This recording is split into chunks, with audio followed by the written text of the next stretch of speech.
श्रीशैलेशदयापात्रम् धीभक्त्यादिगुणार्णवम् यतीन्द्रप्रवणम् वन्दे रम्यजामातरम् मुनिम् लक्ष्मीनाथसमारम्भाम् नाथयामुनमध्यमाम् अस्मदाचार्यपर्यन्ताम् वन्दे गुरुपरम्पराम् यो नित्यम् अच्युतपदाम्बुजयुग्मरुक्मव्यामोहतस्तदितराणि तृणाय मेने अस्मद्गुरोर्भगवतोऽस्य दयैकसिन्धोः रामानुजस्य चरणौ शरणम् प्रपद्ये लोकाचार्याय गुरवे कृष्णपादस्य सूनवे संसारभोगिसन्दष्टजीवजीवातवे नमः।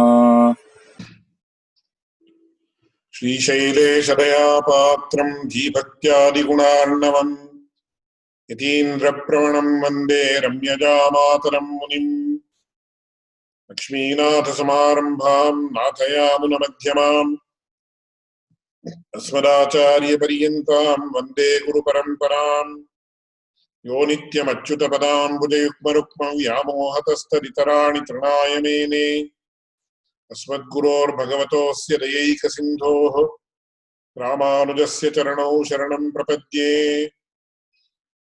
लोकाचार्याय गुरवे कृष्णपादस्य सूनवे संसारभोगिसन्दष्टजीवजीवातवे नमः। अपगतमदमानैरन्तिमोपायनिष्ठैः अधिगतपरमार्थैरर्थकामानपेक्षैः निखिलजनसुहृद्भिर्निर्जितक्रोधलोभैः वरवरमुनिभृत्यैरस्तु मे नित्ययोगः. So we continue with the study of the Mumuksupadi. We were in the sutra number 17. Sollum kramamoliyach chonnalum tan swarupam kedanilladu. So I was mentioning in the earlier class that even if there is some mistake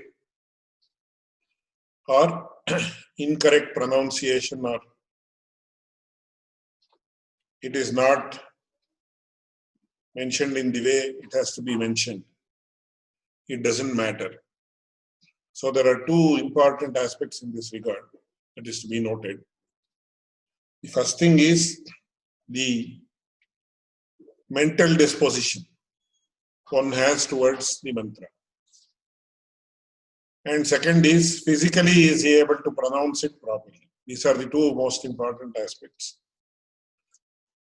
And third aspect is, of course, the physical posture, etc., in which he has to sit while doing the chanting.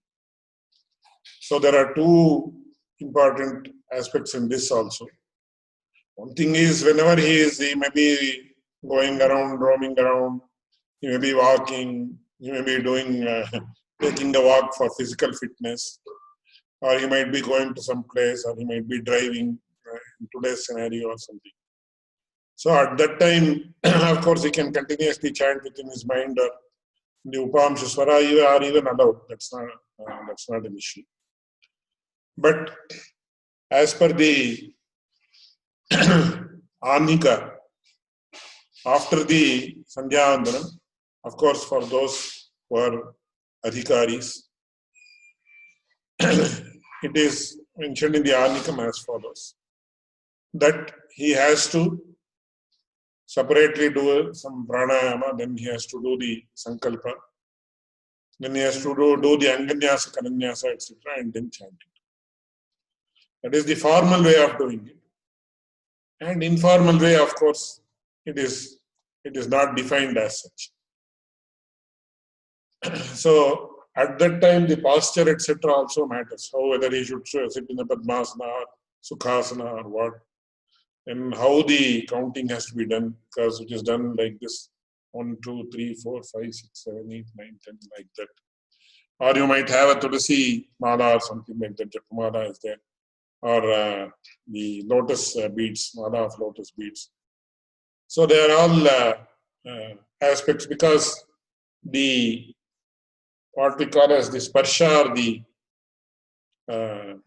sense of touch that is obtained from the tulasi mala or the lotus beads or tulasi beads is very much conducive for a satvika pravritti in a human being. So that is why, especially for the Vaishnava Marga, as of now, one very important aspect is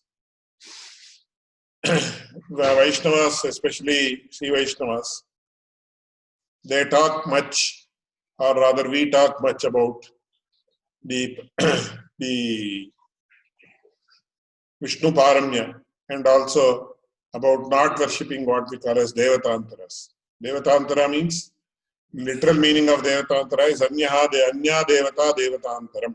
That is, any demigod other than Vishnu is what we call as Devatantara.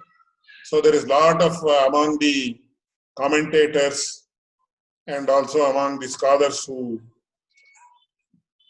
expose these commentaries or give their exposition on these commentaries. There is a lot of focus on the supremacy of Lord Narayana and his being superior to all other devatas, and all other devatas are inferior. Of course, as far as we are concerned, it's a universal truth. But many a times what happens, people end up in censuring other demigods, like Vishnu, like Brahma, Shiva, Indra, etc. But my Acharya was of the opinion, and it is quite correct also, it is very reasonable also. That need not be done just because you actually are following, you are supposed to follow the path of Vishnu. Because any person who follows a path very diligently, he will have utmost, though he may not follow it, he will have respect for all other people. That is the main criteria of a person who is really steeped in his religion or his philosophy or whatever it is. So he may not subscribe to the views mentioned there, but he will not censure them or talk very lightly or talk badly about those things. But there is a sort of a fundamentalistic attitude among all philosophers. So it is a universal trend that now when we talk about the Veerashaiva philosophy that is prevalent in Karnataka, out and out they start censuring the Vaishnavites. Similarly, Vaishnavites out and out they start censuring and speaking badly about other demigods. That is not actually permitted. So it is like there is a very beautiful example given in the Sampradaya Granthas itself. So it is as if a Pativrata Stree, who is a woman who is totally chaste, woman who is totally dedicated to her husband, what is the disposition she has towards other males, other human beings who are males, other purushas, parapurushas. So neither she despises them, neither she respects or loves them. So they are called as udasina. You are indifferent towards them. So a very chaste woman is there. What does she see? What does she do when she sees a man who is going on the street? Does she despise him or disrespect him? No. There is no reason to despise or disrespect a person who is going on the street. Similarly, she does not know who he is. She does not also have any affection or love or any respect towards him. So he is indifferent towards him. It is called as audasinya or udasina bhava. So what happens in all our philosophies today, the trend has come where we start developing dvesha towards other paths. So even in our philosophy, what we say, even if they go to the Shaiva path, ultimately Shiva will actually guide him to the Vishnu path only. So we are more advantageous, because we are at an advantage because we follow the direct path to moksha, whereas they follow an indirect path to moksha.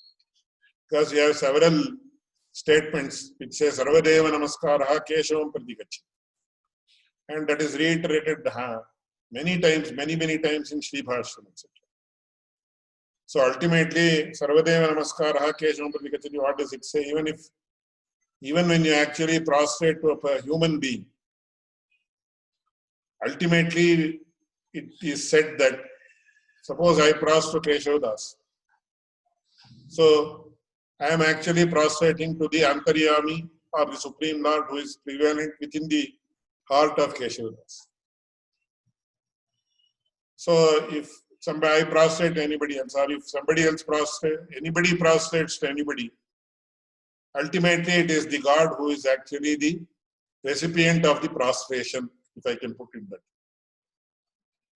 So when it is so, there is a trend in all the philosophies, whether it is Islam or Christianity or even our own Indian philosophies or traditions or religions, where we are made to actually despise and also censure other systems of philosophy, other paths, other demigods, etc., which a highly evolved spiritual person will not do.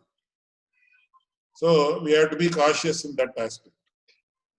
So my Acharya used to stress on this, and generally it is all well accepted fact among all the people. Even the Sri Vaishnava Acharyas do not censure the other devatas. They will say they are not equal to Vishnu, which is a fact according to us. But many a times what happens, there is a very fine line which is transgressed most of the times. Anyway. So in the present context, Shonnam Kramam Odiyat Chunnanam Tanswarupam Kedanilla. So even if there is a mistake or fallacy in the way the mantra is chanted, there is no problem. The fruits that are expected shall be attained by the chanter. So there is the Swarupa Hani will not occur. That means the mantra will not lose its efficacy just because it is not chanted properly. On the other hand, this is very important, we should make all efforts to chant it in the correct manner only. That doesn't mean we purposefully chant something or we are not very, we don't concentrate on the mantra and just have a very, what sort of attitude? That is the indifferent attitude towards it. That is not permissible. On the other hand, if beyond our control, we have a casual attitude, that's the right word. On the other hand, if there is a mistake or fallacy while we chant, that is beyond our control, beyond our knowledge, then that is condoned by the Supreme Lord. So that is why it is said, Sanketyam Parihasyam va Stobham Helanameva va Vaikuntanama Grahanam Ashesha Aghaharam Viduhu. So even if you are telling it as a Sanketa for something else. Sanketa means, for example, I will give a very good example. Of course, you may not be familiar with this example. There is a work called Chandraloka, which actually deals with the figures of speech in Sanskrit. Like you have the metaphor, simile, etc. In English literature, you have only about 10 to 15 or maximum 20 to 25 different figures of speech. But in Sanskrit literature, which is a highly evolved literature, compared to English literature, from what I know and I have heard from the English scholars in English literature, we have got 125 figures of speech. So while explaining a particular figure of speech called Upreksha Alankara, which is in a work called Chandraloka, which is authored by the great Jayadeva. Incidentally, he was a great devotee of Krishna and who authored the Gita Govinda. He mentions Sambhavanasya Upreksha. So Sambhavana means actually proposing something. So I will give a very good example which anybody can understand. So suppose a person is getting a building built which has 4 or 5 floors. So a person who has a little envy or who wants to somehow or the other make fun of this person. Oh, are you building a house that is going to touch the sky? The friend of the person who is getting the building built may ask. It's as if you are going to build so many floors that your house will ultimately touch the sky. Of course, nobody, even the Burj Khalifa or something, I think they have some 210 floors or something like that. Nobody can build any house that is touching the sky because there is no upper limit to that. So this is called as Sambhavana. But in Sanskrit language, as far as Paurohitya is concerned, which you are familiar with, or when some event is conducted. So an offering is given to the Purohits, which is known as Sambhavana. So this word is there, Sambhavana Asya Utpreksha. Utpreksha means exaggeration actually. So exaggeration is a type of figure of speech. So it is mentioned as Sambhavana Asya Utpreksha. But this Sambhavana Asya Utpreksha is known to people only who have already studied the Gita, the Chandraloka. But generally what happens, people, Purohits are curious to know. Suppose I go to a house to perform a ceremony. Another person goes to another house to perform a ceremony. Then, so they all meet each other. And then they want to know how much dakshina the other person has got. But when they are in the presence of so many people, it is difficult. It is not appropriate to ask in front of other people, but on the other hand, they cannot sustain their curiosity. So they say, how much is the Utpreksha? To mean how much is the Sambhavana is how much is the Dakshina that you got today. So one Purohit will ask another person, how much is the Utpreksha? Utpreksha, they will just ask, not even how much. What about the Utpreksha? He will say 5. Oh, very good, he will say. So this is how two people will actually converse. So 5 means it might be 5,000 rupees, depending upon the situation. Then his curiosity is done away with, and then they complete the conversation. So here Utpreksha means Sambhavana, which in turn means the money given as Dakshina. So this is known as Sanketa in Sanskrit, which means using a particular word in a totally different sense. So that is known as Sanketa in Sanskrit. So it might have a different connotation in English, in that particular language. But you actually use the word to denote something else totally. So I don't know whether it's right to give that example in a very, very derogatory sense. They say chick or something. Chick means, I think it is a young hen. But of course, chick means something which is used in a derogatory sense. Which I think people who are well versed in slang and English language, they will be able to understand.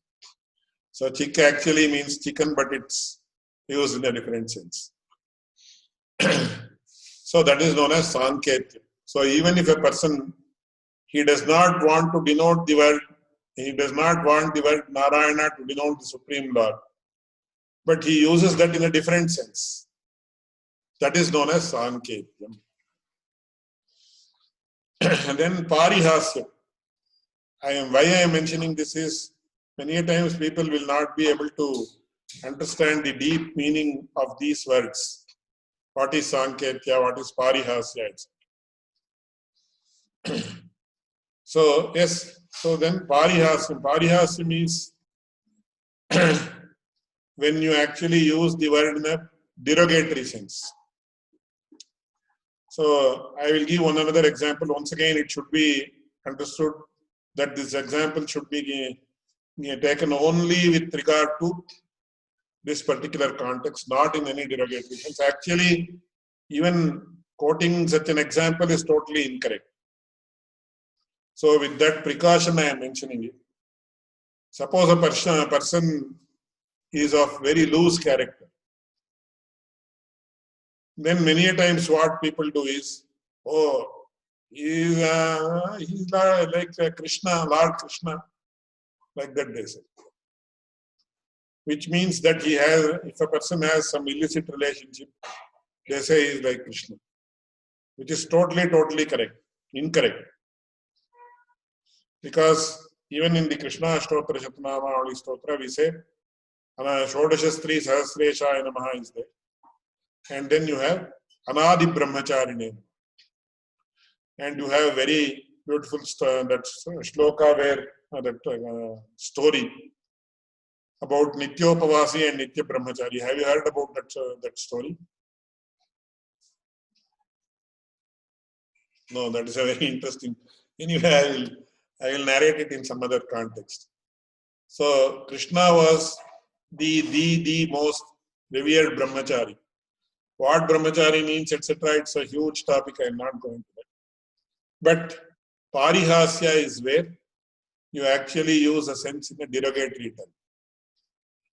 So that is why I said if a person has some illicit relationships, then people call him as, he is great, he is an expert in Krishna Leela or something like that. To mention that he is of a very loose character, which is totally incorrect.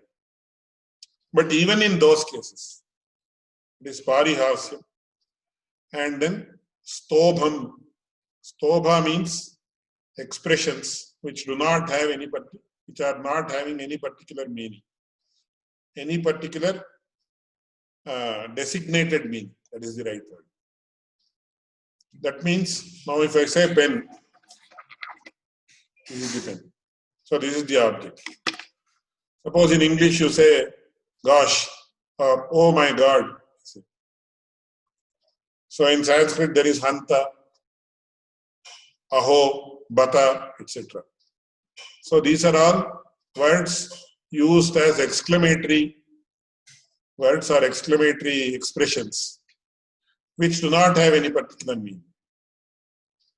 But many a times, since they may actually have, so in a very common usage in South India is they say Ayyo Rama or Ayyo Krishna also some people say. It's like Westerners saying, oh my God, or Jesus Christ or something like that. So this is Stobhakshara, where they actually don't mean, if they say Ayyo Rama, what has happened? They don't mean to pronounce or say the word Rama.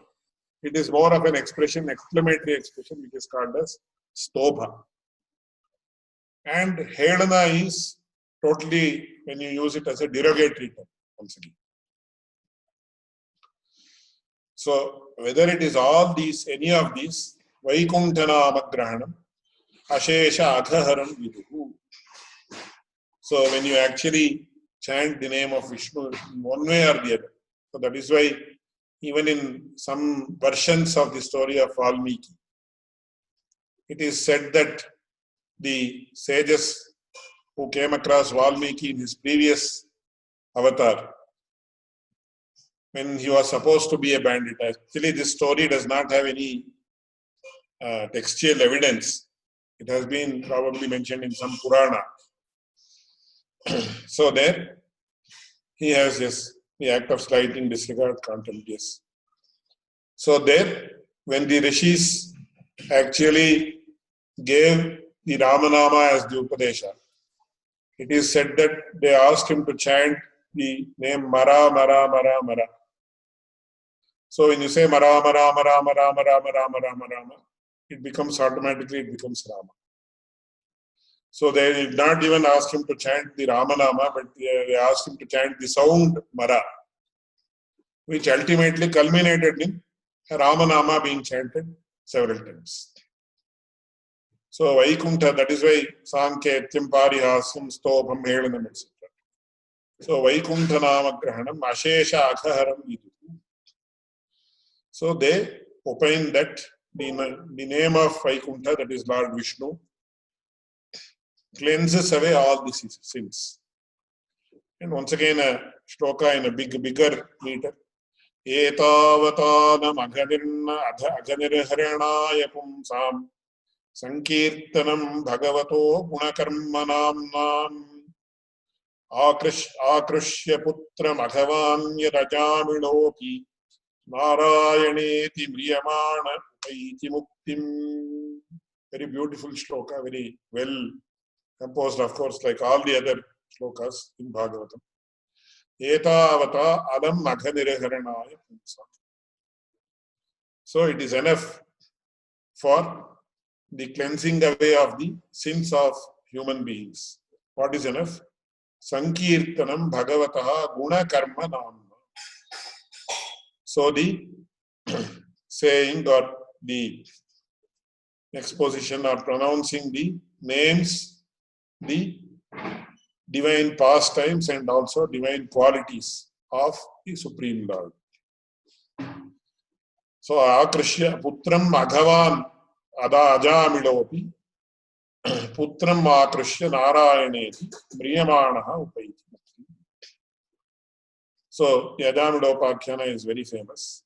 So he actually called his son Narayana, but ultimately, in due course, you have to underline that he attained moksha. So that is how the Shollum Kramam Oriyachunnalam Tanswarupam Kedanilladi. And then Engirapadiye Shollinam Shonnavarhalak Rakshakamahyahira Tanswarupatil Naduvanilladingai. So that is what this 17th Sutra says.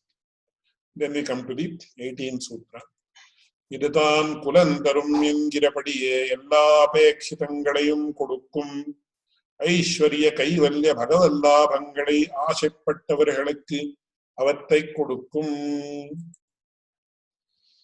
So Kulantanam, in case a person is desirous of attaining progeny, then he can actually do it, chant the mantra for that purpose also.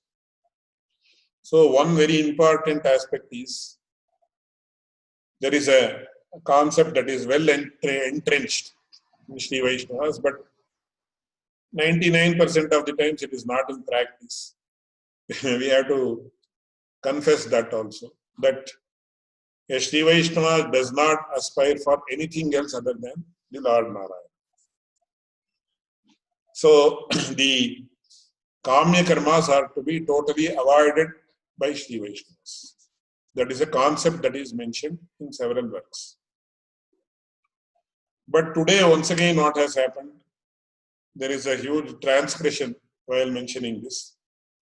That several people who give discourses, they actually go to the extent of even mentioning that the Vihita karmas like homas, etc., which are performed as part of the samskaras, they also have to be given up. And that one should never engage in kamya karmas at all. This is what they are telling in the lectures, but actually nobody is following it. Actually.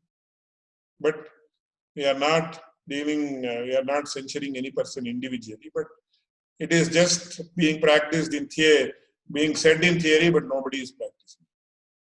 But here it proves that even the Ashtakshara Mahamantra can be chanted with certain worldly attainments in mind also.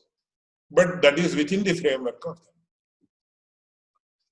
So if a person wants to attain progeny, can he chant the Ashtakshara Mahamantra or not? For that purpose. Not with the purpose of moksha.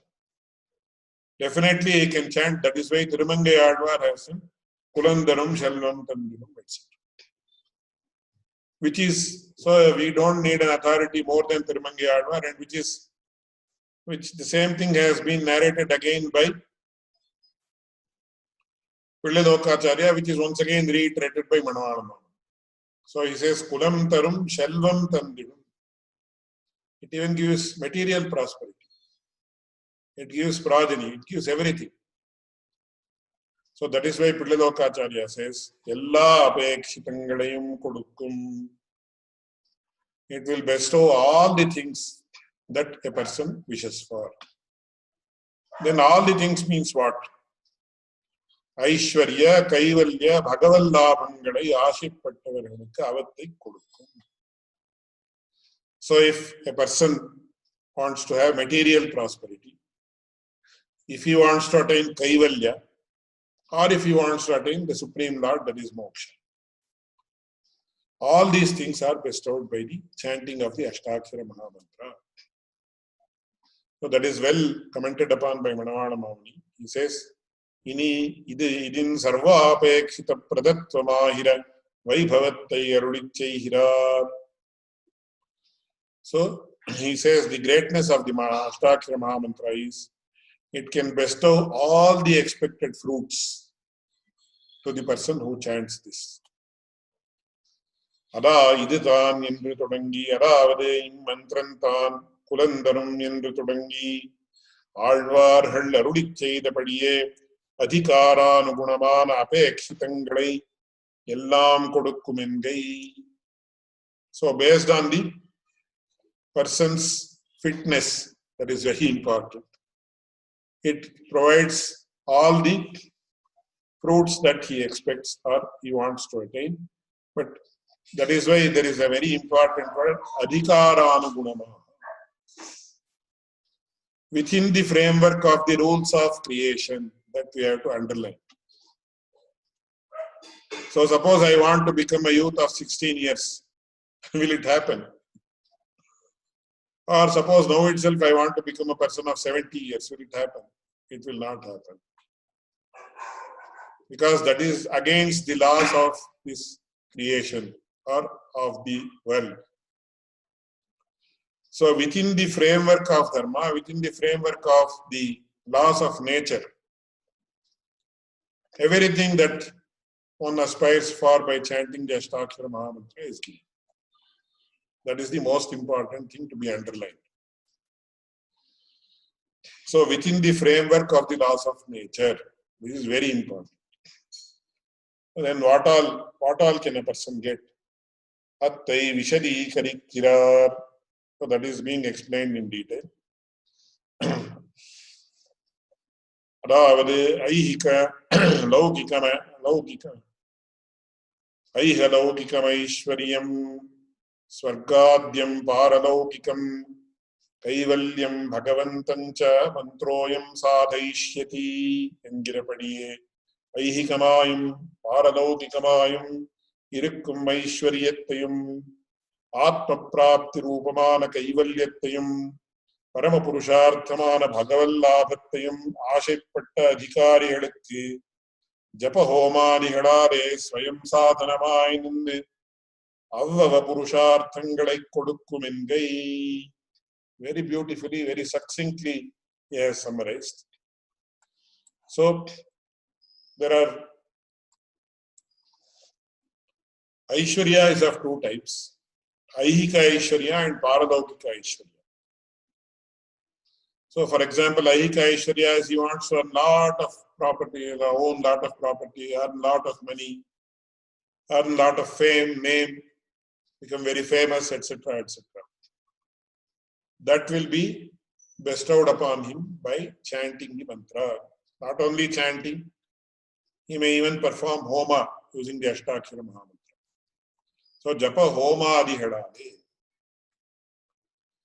So he may, and a person might want to attain Swarga or the heaven, which is different from moksha, wherein he wants to stay for a considerable amount of time. That will be provided. Or if he wants to attain certain other lokas, certain other, it is translated by some people as planets. So this is a very complicated issue, but I will not go into the detail now. So if he wants to, for example, he might want to have a place in the Indra Loka or some other Loka for that matter, or even something like Dhruva Loka if there exists such a loka. But we are familiar with the words like Indra Loka, etc. If that is expected by the person, then that is known as Paralaukika Aishwarya, that is the Aishwarya or prosperity that is attained after leaving the body. So if he wants to attain prosperity in this birth itself, that also he can do. If he wants to attain it is like the Aesop fable of the ant and the grasshopper or something like that. So now when I am having this body and I am having all my faculties are intact, I will not aspire for anything material in this world. But I want, after I leave my body, I want to attain happiness. So I want to have particular padavi like Indra padavi or so many. We call them as Adhikarika Purushas, Indra, Vishnu, Indra, Shiva and Brahma, etc. So if I want, or the Vayu padavi or Agni padavi, these are the different official positions as far as nature is concerned, according to the Indian tradition. So for example, in the Madhva Sampradaya, there is a saint called Vadiraja. So they say in the next Manvantara, he is going to be the Vayu Deva. So he is going to adorn the position of Vayu. So that is their belief, and that is Bhavishya, that is how they have proclaimed the position that Vadiraja, the saint Vadiraja, is supposed to get. So if a person is desirous of attaining such positions, those will be attained. Then Kaivalya and Bhagavalla. This is a very, very complicated concept once again. So what is Kaivalya according to Sri Vaishnava Sampradaya? Yes. So according to Sri Vaishnava Sampradaya, there is a position where a person who attains Kaivalya will enjoy the bliss of his own soul or self or Jivatma and not the Paramatma. And there are instances or sayings that say that this Kaivalya is a position that is different from Vaikuntha. But it is also a very happy state of bliss only. And it is permanent. So that person will be situated somewhere outside Vaikuntha, and he enjoys the bliss of the Jivatma only, not the bliss of the Paramatma. Because as per the Vedic passages, which we all accept in total, it says, So Oshnuti Brahmavida Apnoti Param Tanesha Bhyukta, etc. So Oshnute Sarvam Sakaman Saha Brahmana Vipashchiteti.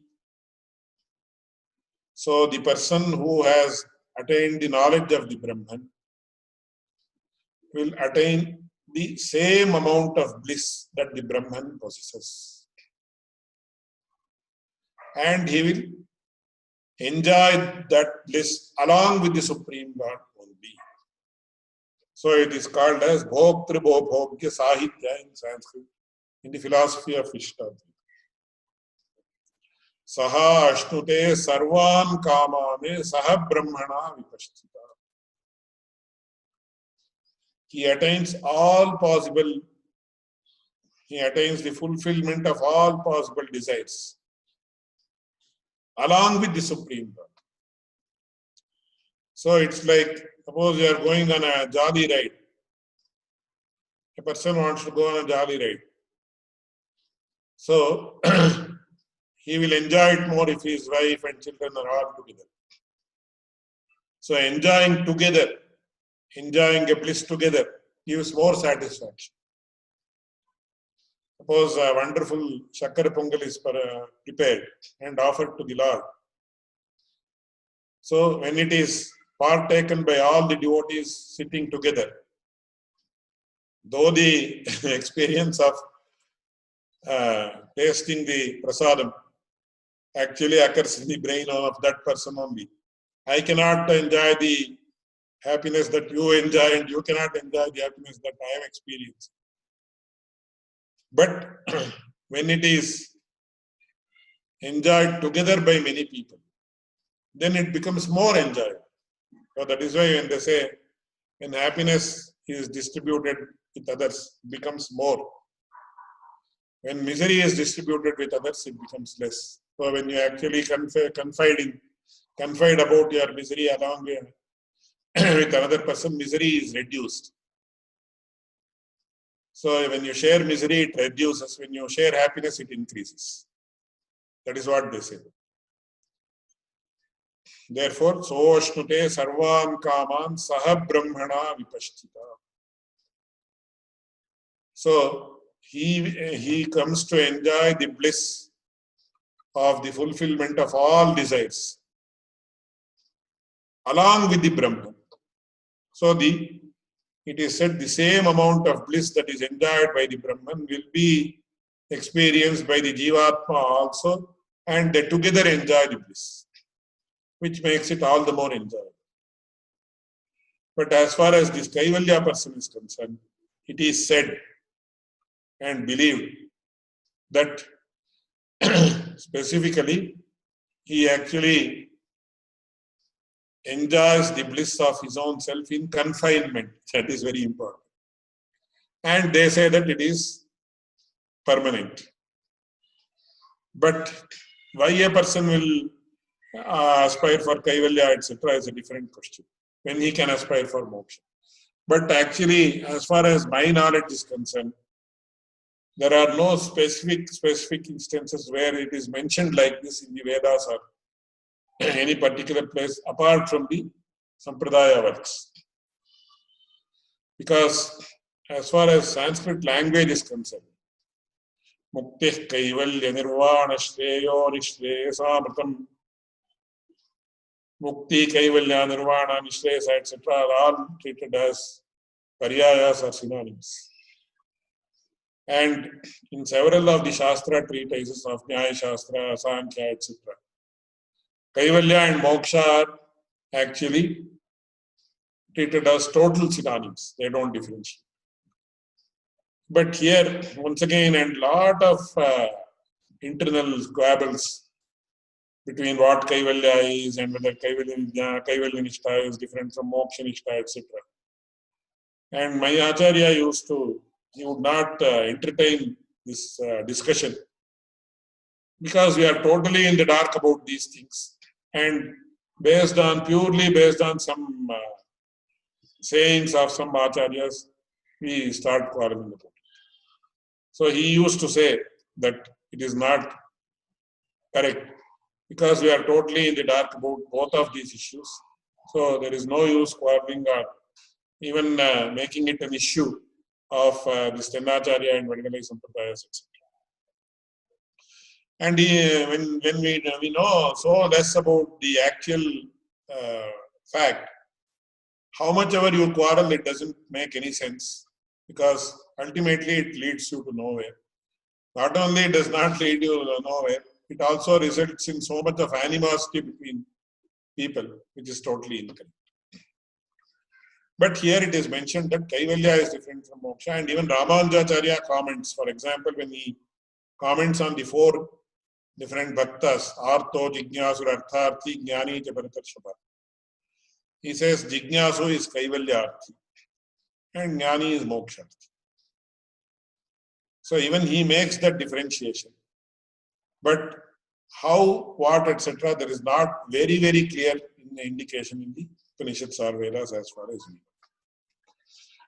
Anyway, but we don't disrespect any sayings of the Purvacharyas, but it is better not to have any differences of opinion based on some words only when we know so less about this entire issue. So that much is what my Acharya told is, it should be acceptable to one and all. So, ஐஸ்வர்ய கைவல்ய பகவல்லாபங்களுக்கு ஆசைப்பட்டவர்களுக்கு அவத்தை கொடுக்கும். And then of course, so Aishwarya we have dealt with, Kaivalya we have dealt with, Bhagavad Labha is moksha. That is attainment of the Supreme Lord Himself. So for a person who is desirous of attaining moksha, of course, so that is why Nishreyasam, that is called as Nishreyasa in this context also, in the shloka also. Nishreyasa means Nitaram Shreyaha Nishreyasam. The best benefit that one can attain, irrespective of the person's age, sex, caste, creed, etc. The best thing that can happen to a person in this world is he attains moksha. Because that is the ultimate aim of all the human beings, that is the ultimate aim of creation, and that is the ultimate aim of the Supreme Lord also in having this creation. So, Aishwariya Kaivalya Bhagavallabhangalai Ashaipattavarhalukku avattai kodukkum. Then the question arises. In the Bhagavad Gita, we talk about different paths like Karma Yoga, Jnana Yoga, and Bhakti Yoga. So, what about the utility of the Ashtakshara Mahamantra for those who are engaged in Karma Yoga, or Bhakti Yoga, or Jnana Yoga, or Bhakti Yoga?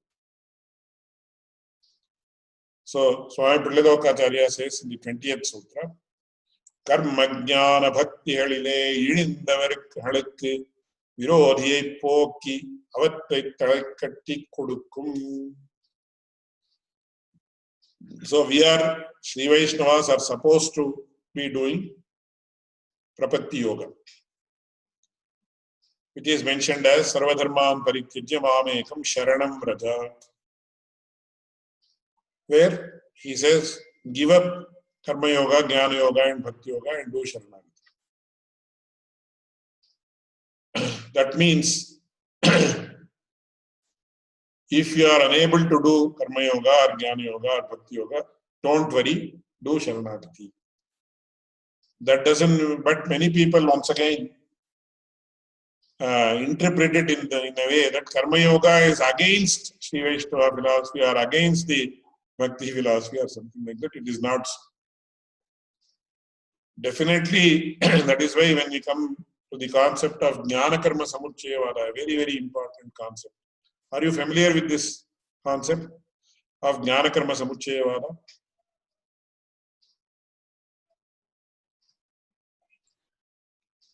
What is known as Jnana Karma Samuchayavada in Vedanta philosophy?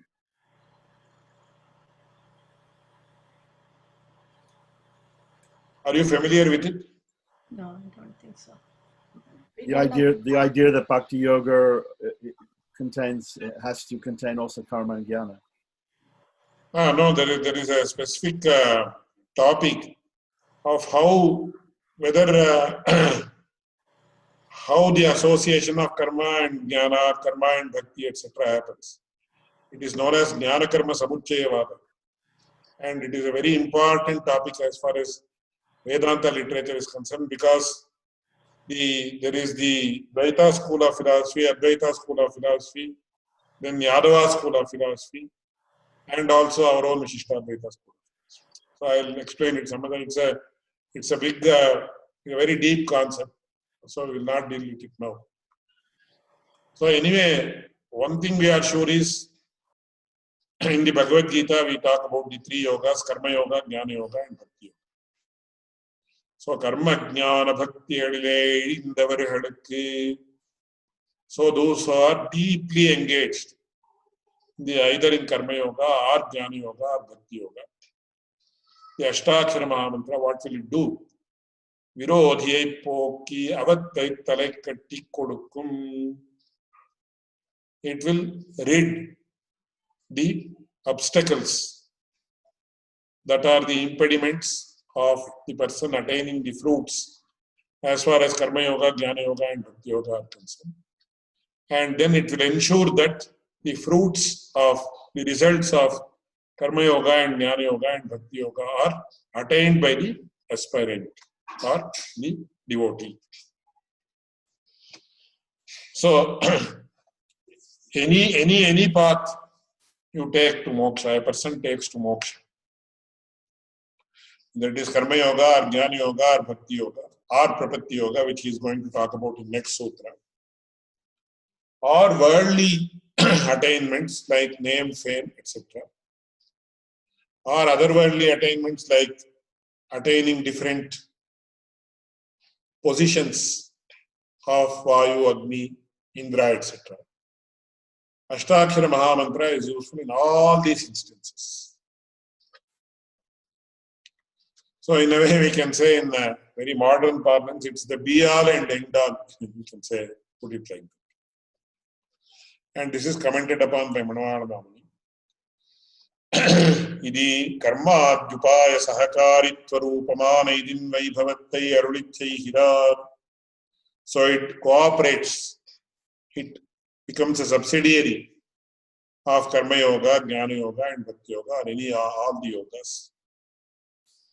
அதாவது கர்மயோகத்தில் இழிந்தவர்களுக்கு ஜபஹோமாதிகளாலே தன்னை சகாயமாக கொள்ளும் அளவில் கர்மயோகாரம்ப விரோதியான பாபத்தை போக்கி அந்த கர்மத்தினுடைய அவிச்சேதாபாதகமாய் கொண்டு அத்தை தலை கட்டி கொடுக்கும்.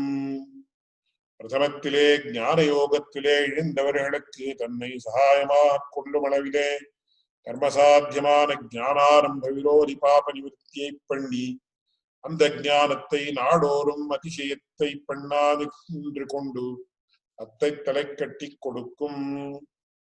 பக்தி யோகத்திலே இழிந்தவர்களுக்கு தன்னை சகாயகமாய் கொள்ளும் அளவில் பக்தி யோகாரம்ப விரோதியான பாபத்தை போக்கி பக்தி விவிருத்தி ஹேதுவாய் கொண்டு அத்தை தலை கட்டி கொடுக்கும்.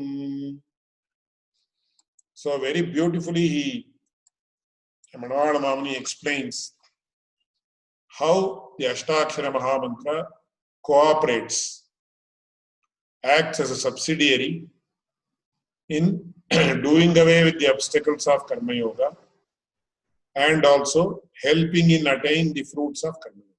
Same with regard to Jnana Yoga and Bhakti Yoga. Individually he explains this. But for those who are not familiar with the exact nature of what Karma Yoga is, precise nature of what Jnana Yoga is, precise nature of what Bhakti Yoga is, it is very important to know that. So for this we have to, that I will explain and conclude today's class, and then we can come back next class and see how the Ashtakshara Mahamantra is useful for the persons proceeding in the path of Karma, Jnana. So there is a beautiful work called Geetartha Sangraha, authored by Yamunacharya, who was the Pracharya. That is, Acharya's Acharya is known as Pracharya of Ramanujacharya. So Ramanujacharya's immediate preceding Acharya was Periyanambi or Mahapurna, as he was known, who was the disciple of Yamunacharya. But according to history, Periyanambi or Mahapurna never identified himself as Ramanuja's Acharya. As per the norms prescribed in Shrivachana Bhushanam. This is a very important aspect that is to be noted. The Acharya who is initiating a Shishya or disciple should never feel that I am the Acharya. He should actually have the mindset that he is the representative of his Acharya and initiating the Shishya. So he should wholeheartedly feel that he is a representative of his own Acharya, and he should treat his disciple as his Satirthya or classmate, co-disciple. Therefore, in all places, Ramanujacharya performs the Mangala Shloka. In the Mangala Shloka, Ramanujacharya quotes the name of Yamunacharya only. Nowhere he has quoted the name of Mahapurna or Periyanambi, who actually did the initiation. But doesn't Ramanujacharya know that he should have actually taken the name of Periyanambi or Mahapurna and did it? No, it's not like that. it is understood that Periyanambi extracted a promise from Ramanujacharya that he will never quote his own name as his Acharya, but he will quote Yamunacharya's name. That is why everywhere yat padam bhoruhadhyana vidhastashe kalmashaha vastutam upayatoham yamuneyam namamitam. He quotes in Gita Bhashya. In Vedartha Sangraha he says, Tamo yena pastam sahi vijayate yamuna munihi. Everywhere he quotes the name of Yamunacharya only as his Acharya. And while writing the Gita Bhashya, he specifically states that Yamunacharya has written a wonderful, wonderful treatise called Gitartha Sangraha. So which has just 32 Anushtup verses, where the entire purport of Gita is explained in a very, very, very systematic manner. So it says,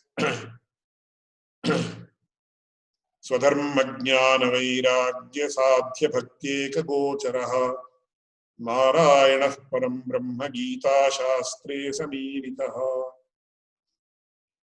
So he beautifully summarizes the Gita in just 32 shlokas, where first he says what is the purport of the Gita. Then he says what is mentioned in the first 6 chapters. There are 18 chapters are divided into 3 parts of 6 chapters each. Jnana karmatmike nishthe yoga lakshyasu samskrite Atmanubhuti siddhyarthe purva shatke na chodite madhyame bhagavat tattva yathatmya vapti siddhaye jnana karma abhinirvartyaha bhakti yoga prakirtitaha. And then he comes to explain first he explains the purport of the each shatka, 3 shatkas, that is groups of 6 chapters. Then he explains the purport of each chapter in one particular shloka. And then he summarizes the entire Gita in a very, very beautiful manner. So it is worth learning, memorizing the entire 32 shlokas. It is such a small work actually. There he says, he gives the precise explanation of these 3, where he says, Karma yoga tapas tirtha dana yajna adi sevanam. What is karma yoga? It is tapas, penance, deep concentration. Tirtha dana yajna adi sevanam. Tirtha is going on pilgrimages. Dana, engage in charity. Then yajna is the Panchamaha yajnas, which are enumerated. If you want details, I can give, but that itself is a big topic. If you are familiar, then fine. Otherwise, I will explain it in some other context. Then Jnana Yoga Jitasvantaihi Parishuddhatmani Sthitihi. What is Jnana Yoga? Having achieved total control over the mind and the sense organs, he experiences the pure bliss of the Paramatma. And Bhakti Yoga Paraikantya Pritya Dhyanadishu Sthitihi. Bhakti Yoga is having total, focused, undivided love or devotion towards the Supreme Lord. And by that, he actually engages in dhyana or meditation. Because many people say dhyana is not the aim of us who are engaged in Bhakti Yoga. It is totally wrong. Bhakti Yoga itself is yoga. That is the yoga of samadhi and dhyana, etc., as mentioned by Patanjali, which is totally misinterpreted by all the Sri Vaishnava discourse givers nowadays. With due respect to everybody. So he says, Bhakti Yoga Paraikantya Pritya Dhyana Adhisthitihi.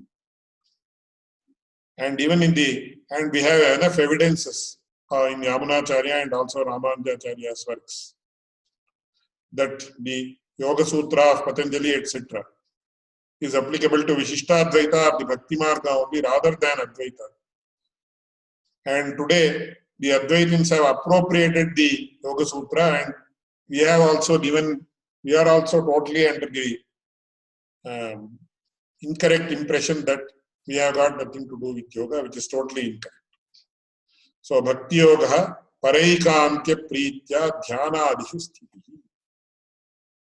So, unflinching meditation, unflinching concentration as part of dhyana or meditation. Out of unalloyed love, that is unconditional love for the Supreme Lord or devotion, is known as Bhakti Yoga. That is why even in the Shandilya Bhakti Sutra, Bhakti is defined as follows. Sattvasmin Parama Prema Rupa. Parama Prema towards the Supreme Lord is known as Bhakti. And even Ramanujacharya says, Mahaniya Vishaye Preetihi Bhakti. Having love for the great elderly persons, great persons, God, etc. is known as Bhakti. Mahaniya means worshipable, who are adorable or worshipable, to be worshipped. So the love that we have towards persons who are elder to us, who are worshipable to us, is known as Bhakti, nothing more than that, or nothing less than that also.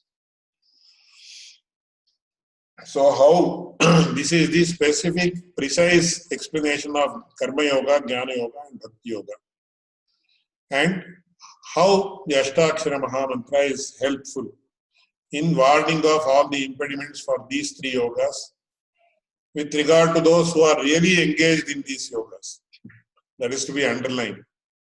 And how the fruits are attained by the association of the Ashtakshara Mahamantra is explained beautifully, which we'll see in the next class. So with these words, I conclude today's lecture. Thank you very much, Swami. So in the beginning, you mentioned mental disposition, correct pronunciation, and physical posture.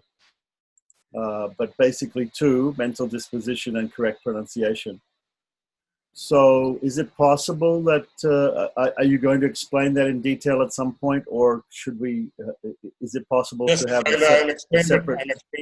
I'll explain that separately, yes. Okay, separately, okay. And then you mentioned this is also given in the Anikam. And what particular Anikam are you following? Because we know there are several Anikams. And actually, there is a work called the Panchakala Prakasha. Yes. Which is authored by, it's not an authoring, it is a compendium. So Panchakala Prakasha deals with the Andhika, that is compendium of all the main Andhikas. Not Panchakala Kriya Deepa. Sorry, Panchakala? Kriya Deepa. No, I am not, you have that work with you? I think so. Yeah. Maybe. So can you share a soft copy with me? Sure, of course. It is in which language? It should be in Sanskrit. Okay. Panchakala Prakashika, maybe. But you're saying Panchakala Prakashika. Yes. Okay. It is actually printed in Telugu script.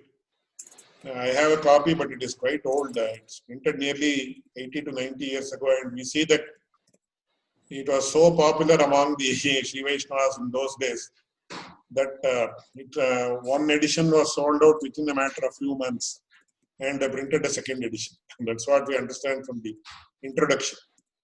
So right from the way, the method in which a person has to rise from bed, and with regard to personal hygiene and all those things, how to do Sandhyavandanam, then Vaishya then Agnihotra, Samhita, then Bhagavad Aradhana. Then food. Food is very important chapter in the Panchakala Prakasha. So which are the Jati Dushta, which are the Ashraya Dushta, then what is purity of food, all those things are explained. Very, very beautiful treatise. And much of it is, we may say that some things are not relevant today because nobody is performing. If actually a person performs everything according to that, his entire day is taken in that only. So it is a procedure of 6 to 7 hours in the morning and 3 to 4 hours in the evening. So it's he cannot have a job or a profession or something like that. But nearly even until the last 100 years, so the Sri Vaishnavas or Brahmin Sri Vaishnavas, they would not venture out of the house, in the sense they were not engaged in any employment or anything like that. So historically, this is a very historical study is very much necessary, and having a view how it was until the last 100 years, you have to see, because in the Agraharas, the Sri Vaishnavas or Brahmins, they used to get the basic necessities like rice and other corn, etc. And also, they lived a very frugal life, just 4 or 5 sets of dhotis. Other than that, other than what they required for their anushtanams, they did not possess anything at all. So the women folk used to have some jewelry, etc. But as far as men were concerned, most of them were engaged in their anushtanams. So it was relevant, and it was practiced until the last about 100 years. Say until 1920s and 30s. And even until 1980s, by a very, very small number of people. In the Agraram, some people were there. But now, I don't think there are more than 2. There may not be even anybody. Their tribe might be extinct. So in the Panchakala Prakasha, all those things are mentioned. So you were also mentioning about Upamamsu. It's chanting of Japam. Upamamsu is allowed. Upamshu, that is the 3 ways that I have already mentioned. Uchchaihi means in a way that even others can hear. Yeah, Vacha. Yes. So allowed. Chanting it aloud is Uchchaihi. Upamshu is where only the lip movement is noticed, and only the person chanting can hear. Whereas Manasa Japa is totally mental. You do it at the mental level only. Even the chanting or the lip movement, etc. is not seen. Upamshu is where the lip movement is observed. But the mantra is not. Upamsu of Astakshara is okay at any time? All the 3 are okay. I see. Even Uchchaihi is okay, allowed. All the 3 are allowed. But it is said Manasa is the best. And then you mentioned about Nalinakshamala, using the Nalinakshamala for Japam? Yeah, Nalina Mala and Akshamala. So that is because it sometimes what happens when we count on our hands, we may lose if we become engrossed in the mantra, or if we start when our mind goes elsewhere. Many times I have experienced mind goes elsewhere, and while doing like this, the count may be lost. So, of course, now you have gadgets where you keep pressing and the number is seen. But that was not the case in earlier days. So they used to have the Japasara, Japamala, like the ISKCON people have.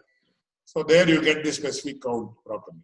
And at the same time, the Tulsi Mala, the sparsha of the Tulsi Mala is very much, it is conducive for a person to engage in bhakti, concentrate. I was wondering about the lotus seed, the Nalinaksha. Is it significant for Sri Vaishnavas? Because yes. Ye Kantalagna Tulasi Nalinaksha Mala. Tulasi Mala is also very nice, very good. Kamala beads are also very nice. That we get when the fruit becomes, the flower dries up. You have a sort of thing, and in that it forms very beautiful crystals form in the lotus. I don't know whether you have seen it or not. No, I have Nalinakshamala. I have. But have you seen how it forms in the lotus? No, not necessarily. When you come across in India, when you come across the lotus ponds, you can see very beautiful. So they have to be pierced, and many times it is actually strewn together in silver or gold. Even some people do it in gold also. That is also fine. Even gold has it is very conducive for a person depending upon his nature. gold, silver, all these things. Not Okay, from the point of view of their commercial value, but from the point of view of their spiritual value. So you were mentioning also about some Sri Vaishnavas there saying that even the performance of samskaras should be given up. Some people interpret it in that way, but it is not correct actually. Because when say sarvadharman parityajya, there's a karmanam swarupataha tyaga. That is, they have to be given up altogether, which is not correct, because even the Manavana Mamuni and other acharyas, they say phalataha tyaga, you should never give up the karmas. According to Vishishtadvaita philosophy, especially Ramanujacharya, he says you should never give up the karmas. That is why Ramanujacharya, when he was even on the day when he was about to attain Paramapadam, he was so old and weak that he could not do Arghya Pradana. So he called his disciples and he asked them to help him bring the hands together, and then he did Arghya Pradana and performed Sandhyavandana, and then only he proceeded to the divine abode. That's what we understand. And What happens, people get carried away while interpreting. So they say, they give a little bit incorrect expositions of these things. Right. They use hyperbole to emphasize something. Yes, So yes. okay, the samskaras. Even today, I heard a lecture of a scholar who said Agni Swaha, Soma Swaha, etc. comes in the Homa. So even that has to be given up, which is not correct. Because even Ramanujacharya has not said like that. So, of course, all the demigods are the manifestation of the Supreme Lord only. When you have that thing, how can you give up? Right. Even Sandhyavandanam is the worship of, when you say Gayatri, Savita Devata, but not Surya individually, because Deya Sada Savitri Mandala Madhyavarti Narayana. Ultimately, it is Narayana who is in the Savitri Mandala. That is why people call Ravi Narayan or Surya Narayan, they name themselves in South India especially. Even in North India. So, Surya is once again the manifestation of Lord Narayana. So, if somebody says, if you are doing Sandhya, Vaishnava, it should not do Sandhya, that is totally against our tradition. But that is why I said in their intention or with the aim of glorifying the greatness of Vishnu, many times they actually end up doing the opposite. Right. I mean, in the opposite of our sampradaya or of our philosophy. So, of course, though, there are different ways of doing the samskaras according to different sutras, but also the I think Satata Sri Vaishnavas are doing in Tamil only. They're doing the samskaras in Tamil. That is not in Sanskrit. No, that is not permissible actually. If they are Brahmins, it's not permissible. Right. So I know in Tamil Nadu sometimes the government has a rule that you can ask for archana to be done in Tamil in the temple. That is because of some political overtones. Right. They said instead of Namaha, you say Potri, etc. Right. So they are the Brahma. There is a movement that is a big issue. I'll just mention it to Oma. So there was a anti-Brahmin movement in Tamil Nadu. That is once again due to so many political, social issues and political issues. So they said they should avoid. They want, even now, that is the principle of the prevailing governments in Tamil Nadu for the last 50 years. So they are against Sanskrit and also Hindi also. So they said anything Sanskrit is to be despised. But even in Tamil, 50% of the words are from Sanskrit origin only, which they don't realize it. Anyway, that's a different thing. But that is due to some political overtones. Otherwise, it's not done. Right. Even one scholar pointed out, even in Tamil Nadu, they say, Tirthate kudungo, prasadate kudungo. Even the Tamilians say like that. They will not say neer kudu, neer kudu, shore kudu. They will not say. Shore means rice. But they will not, even Tamilians who don't know Sanskrit, they will also say prasadam. Give prasadam, not shore or something. So that is, see, Indians, in Indian culture, Sanskrit is embedded. You cannot remove it. Because it is Sanskrit. So it is said, Bharatasya pratishthe dve samskritam samskritis tatha. So Sanskrit cannot be there without Sanskriti. Sanskriti cannot be there without Sanskrit. They are intertwined with each other. Right. So you were also mentioning about the difference between Sayuja and Kaivalya and different forms of moksha. And I think it's a big topic. We would like to hear about all the different types of moksha, and at some other time, I think it's Yes, like you said. So I won't question you more about that. But can you just again reiterate the point that the bliss of Kaivalya is equal to the bliss of other types of moksha? No, they say it's not equal. They say it's not. Once again, that is why I said there is no specific Vedic injunction or anything that says this is what is Kaivalya exactly, and this is what is moksha, what is the difference, etc. Except for the Acharya statements, which once again we are unable to understand fully. So we will discuss about that in a different. Okay, but you made a quote from Shastra. You made a quote from the Veda. Where was that quote from? Which one? You made a quote from an Upanishad with Swaram about the nature of moksha, about nature of bliss. That is in Taittiriya Upanishad. That's from Taittiriya Upanishad. Okay, I'll look it up. Okay, like that. And I wanted to reiterate to everybody also that there's a program of Manavala Mahamunigal's 650th anniversary coming up in the next few days. You are going to participate, and I will share with everybody the invitation for that. I think before you go, Ramakrishna has also a question. So, yes. Swami, if you want to ask your question, please. Yeah. What I understood from Bhagavad Gita is like one has to go through his sins or punya or papa. So he has to complete that before he attains the moksha. That's what I understood. Is that correct? The Bhagavad Gita says like if you are committed some sins or punya, the entire in your births you have to clear all that before you attain moksha. This is a big topic, but the Brahma Sutra specifically says Taradhigame Uttara Purvadhyoho Ashlesha Vinasho. So karmas are divided into three: Sanchita, Prarabdha, and Agami. Sanchita means that you have accumulated over the past several births. And then Prarabdha is the karmas that are dictating the happenings or events in your present life. And Agami is that you are going to acquire in future. So once you have the vision of the Supreme Lord, you attain Bhagavad Sakshatkara, the Sanchita karmas or the accumulated karmas will be done away with, that is, they will be destroyed.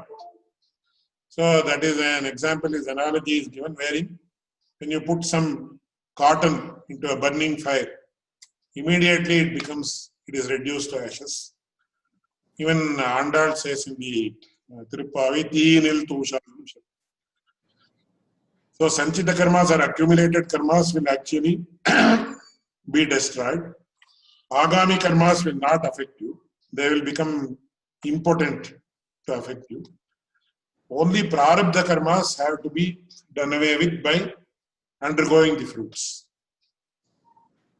So that is how it is. It is a very big topic, but prarabdha karma we will undergo it. It cannot be even by astakshri or this thing. You will have to clear that. And it is mentioned like this, that the prarabdha karmas means the karmas that have already started giving fruit in your present life.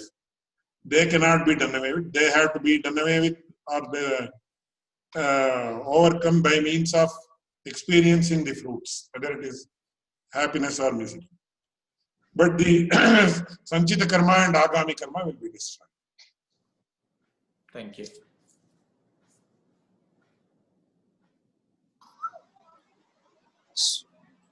Swami, just wanted to ask a question with respect to your statement on bhakti as described by Sri Vaishnavas to be continuous dhyanam of the Lord without any break.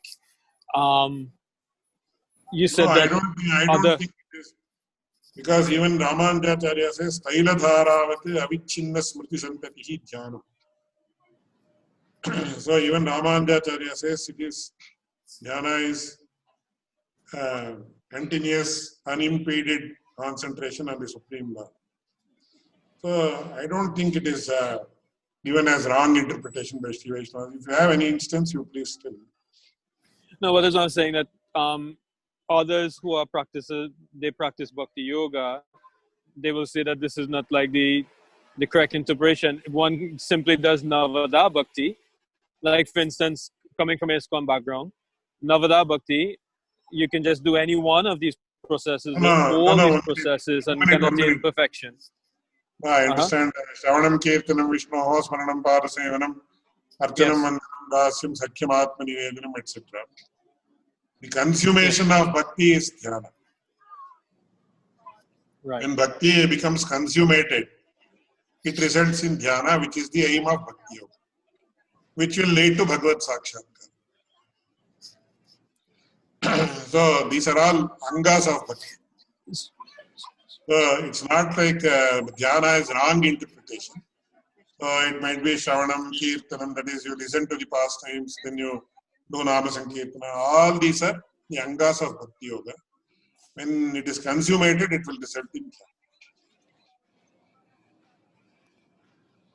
Okay, so in other words, once you have gotten the palam, you have come, or the siddha of that one of these angas, then one must attain continuous jnana. It results in dhyana. You cannot say you have to do dhyana. When it consummates, then it will result in jhana. Yes. Okay. So I will give an example. So in the beginning, actually, when you listen to music or something, you feel elated and all those things. But as you develop more and more and more, ultimately you just want to close your eyes and enjoy. That is from a very mundane example I am giving. So ultimately what happens, everything culminates here. So physical activity will reduce and it results in total spiritual activity which is based on the heart, based in the heart. That is why yogi hridhyana gamya. So ultimately what happens, you have the sakshatkara of the Lord in your hridaya. So that is what happens, physical activity reduces. But in the beginning, physical activity is required because concentration is not possible easily.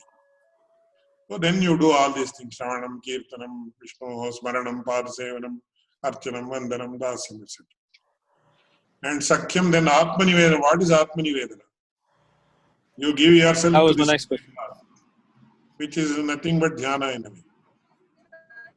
Yes. So Would you, dhyana is totally not against, but it is consummation of bhakti yoga. would you say that this Atmanivedanam is also considered like Prapati, or Prapati is different Yes, from this that is Atmanivedanam? why there cannot be bhakti without prapatti, and without prapatti there cannot be bhakti. They are two intertwined with each other.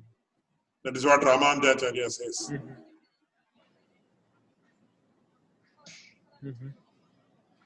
So can we conclude? Okay, thank you.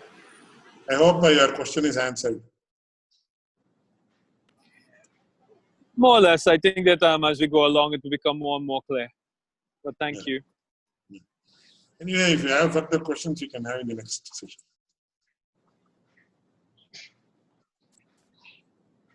Ached Ramam Jetyesha Chatura Chaturakshari Kamastham Prapadyante Jantavo Hantamadusha Punyam Bhoja Vikasaya Papadvan Takshayaya Cha Shriman Avirabhut Bhumo Ramam Jativakarah Nikrita Virinchari Nirankusha Vibhutayaha Ramanjapadam Bhoja Samashrena Shalimaha.